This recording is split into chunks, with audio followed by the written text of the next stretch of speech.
vaccine, that's the HPV vaccine. What other ways can cervical cancer be prevented? Okay. So, like I said, we know that the cause of this cancer is a virus, human papilloma virus. This virus is sexually acquired, but for most people, both men and women, they clear it.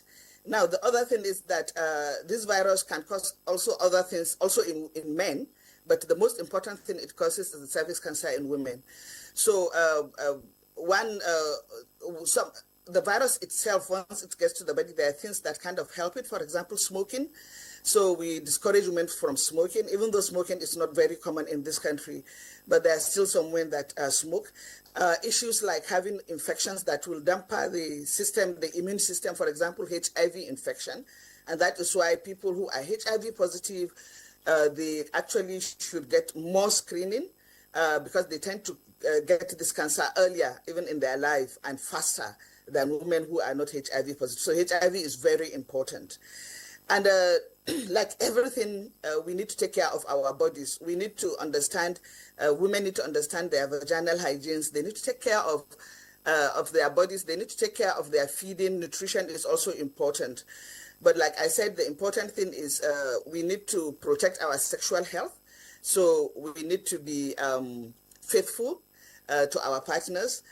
We need to, if a woman has HIV, it's not a death sentence. She can get treatment, and that may also help protect her from having cancer of the cervix and other cancers that can come with HIV.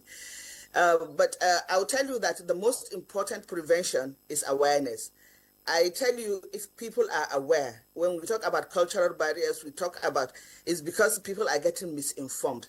If we sit down and put out a true information that people will understand in a language that they will understand, people will will take care of themselves and prevent this from happening. And that vaccination is one of the key things to prevent young people from having this infection and having this cancer. I've had many programs in Hausa here in Kano, and I tell you, people call in and say, oh, we didn't know it was like that, even for the vaccine. Oh, we didn't know. People do not know. So the important thing is we must get them know. And honestly, that work is yours. You just have to get to people to tell them the correct information in a way that they will understand. That is the biggest way to prevent this cancer and any other thing, actually.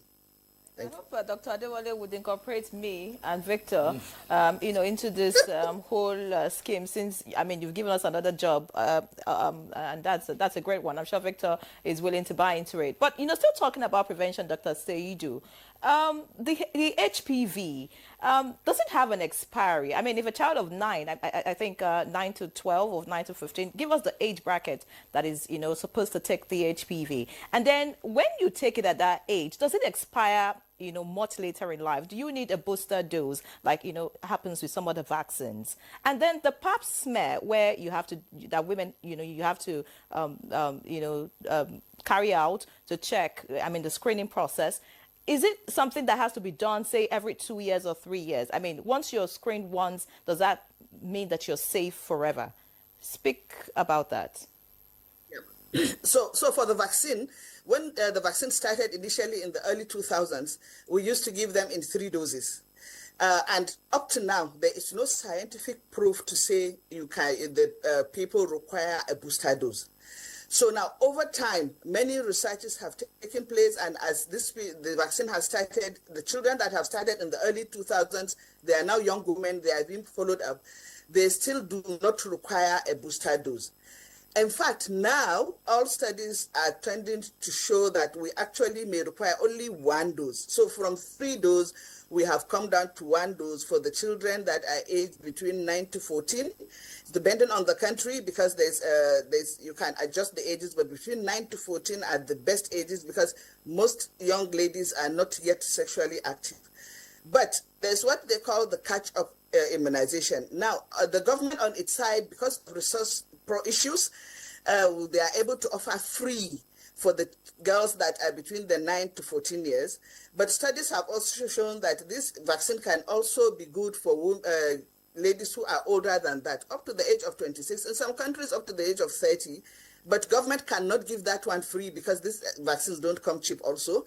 So if people can afford, they can do it. So what we advocate is for the young girls 9 to 14 to have the vaccine. They require only 1 dose. Now that we are doing it, they do not require a booster dose after that. Now for the screening, so older women should have screening. So any woman who is sexually active should start having screening. We are going to bring out a guideline that will say, okay, so now the tests have also shifted. We are no longer talking about pap smear because we find that it is logistically challenging to us as a country to do pap smear, and actually for most low-income countries to do pap smear. So we are now moving to a better test. Now, because we are low-income doesn't mean we should just do anything that we think we are doing something. No, we have to do something that there's proof, there's evidence that it actually prevents cervical cancer. And that is why we are looking at testing for the virus, the HPV test. So this test, when you test for the virus, you will see whether the woman has this virus or not. Sometimes there's a disease already appearing. Like I told you, it takes time before it becomes cancer, but it can show some form of disease happening. We give them treatment when we find that. Now, how often do you do it? What we advocate is if it is HPV test, because this test is if the test is negative, really that woman is negative, we can do it everything between 5 to 10 years again. So if I do it now in 2025, I can do another test in 2030, but I can also, depending on the country, we give the duration, the interval of doing the test. So it's between 5 years to 10 years in between tests. But if we are able to screen a woman twice in her lifetime, at the age of 35 and the age of 45, even that is well enough. You'll be able to protect the woman. So we screen HPV test, which is a good test, a very good test. At the ages of 35 and the ages of 45, we are good to go. But if we can afford to do more, that is also perfect. So the barest minimum is what I'm telling you. We do 1 single dose for the vaccine for young girls ages 9 to 14. 1 dose of the vaccine is okay. They do not need booster dose.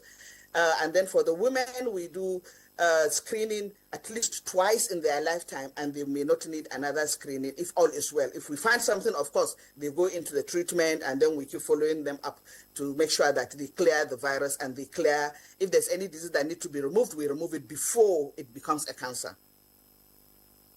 Thank you.